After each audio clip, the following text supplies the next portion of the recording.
Hi, welcome back to Cotton Creation. So today I'm bringing you another easy vegan recipe. So if you're interested in seeing this video, please stay tuned. But before we hop into it, make sure you hit that subscribe button so you don't miss out. Let's hop into it.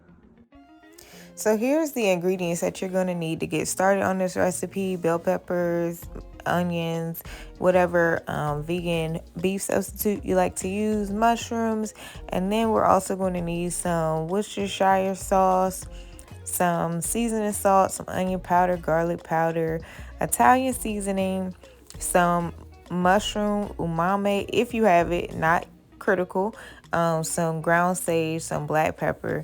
And we're going to go ahead and season up our vegan beef substitute. And we're going to add a little bit of almond milk or vegan milk, whichever one you like. Just make sure it's like unsweetened. I would not recommend oat milk because it's naturally sweet. And then we're also going to add in some vegan breadcrumbs as well. I'm checking the texture and it's a little bit too sticky, so we want to go ahead and add those breadcrumbs in there just so that it helps bind your meatballs together. And I didn't show this on camera, but if you want to add even more healthy element, you could ground up some lentils and add that to your meatballs as well. But it does change the texture just a little. So, anywho, let's go ahead and cut up these veggies, and then we'll go ahead and saute. Well, no, then we'll go ahead and fry up our meatballs. Now, the meatballs can be done in a pan or you can put them in the oven. It's totally up to you. I've done it both ways and they are both delicious.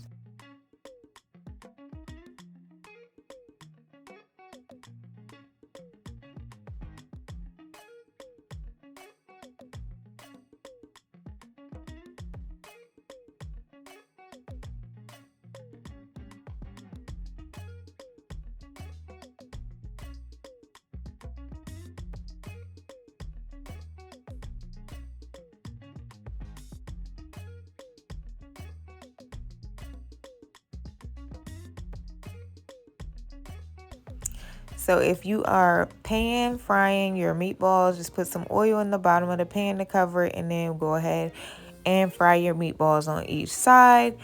And of course, I'm gonna put the recipe down in the description box so you guys can print it out or download it and save it for later.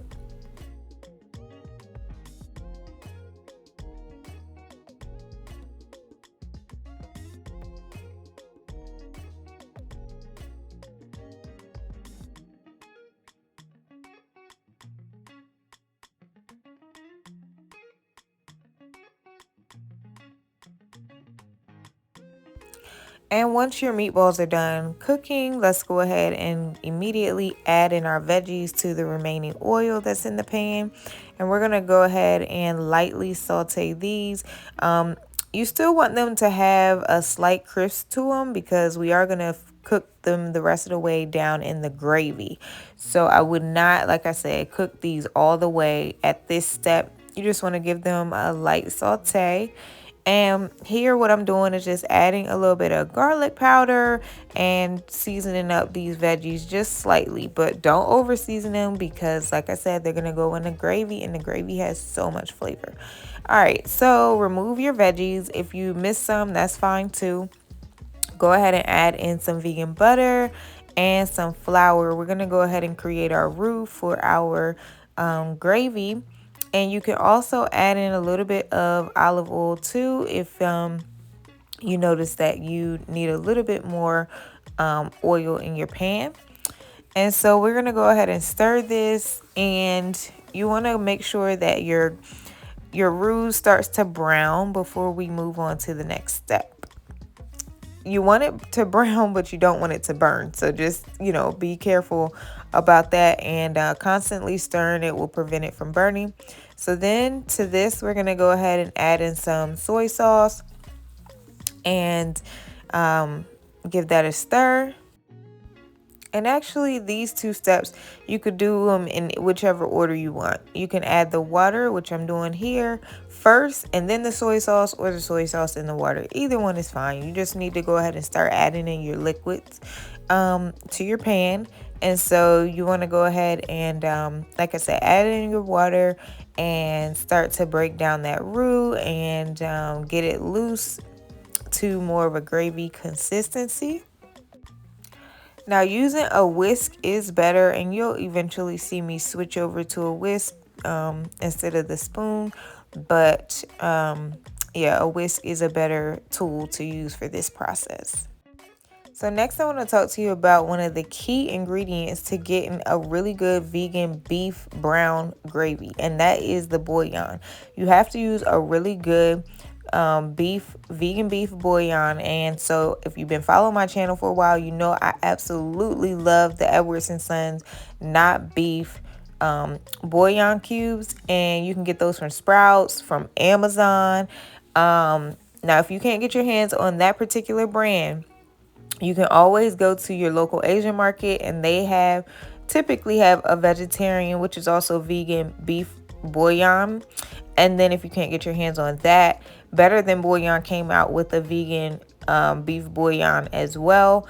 If you can't get your hands on one of those three options, then you could always do a different type of flavor, like chicken flavor. So get the vegan chicken bouillon, or if you just wanted to do a vegetable bouillon flavor, but it needs some sort of bouillon flavoring, and that is going to be key.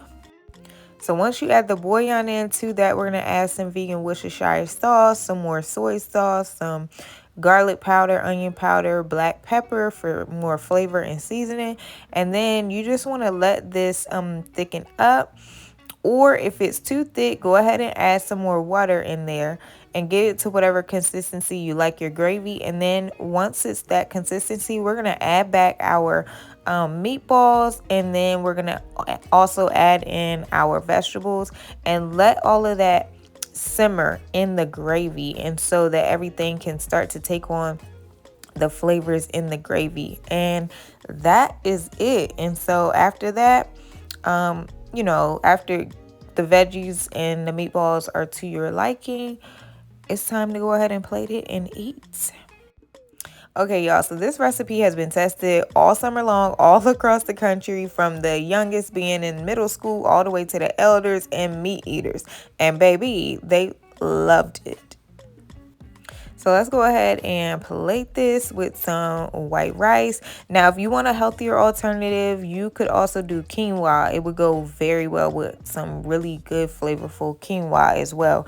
And for the quinoa, I would probably even flavor that with a little bit of the beef bouillon to, just continue that flavor. But if you wanted to switch it up, you could just do some veggie bouillon in it to give it some added flavor.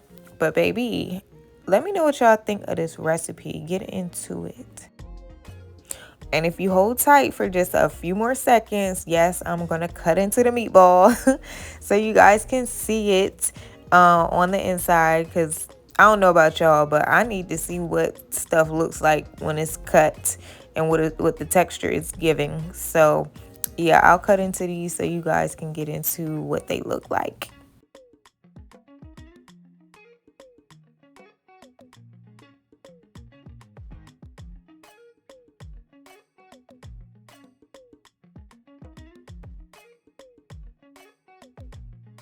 So on this particular day, I did add in a little bit of lentils, so you'll notice those in there, but these are amazing without the lentils as well.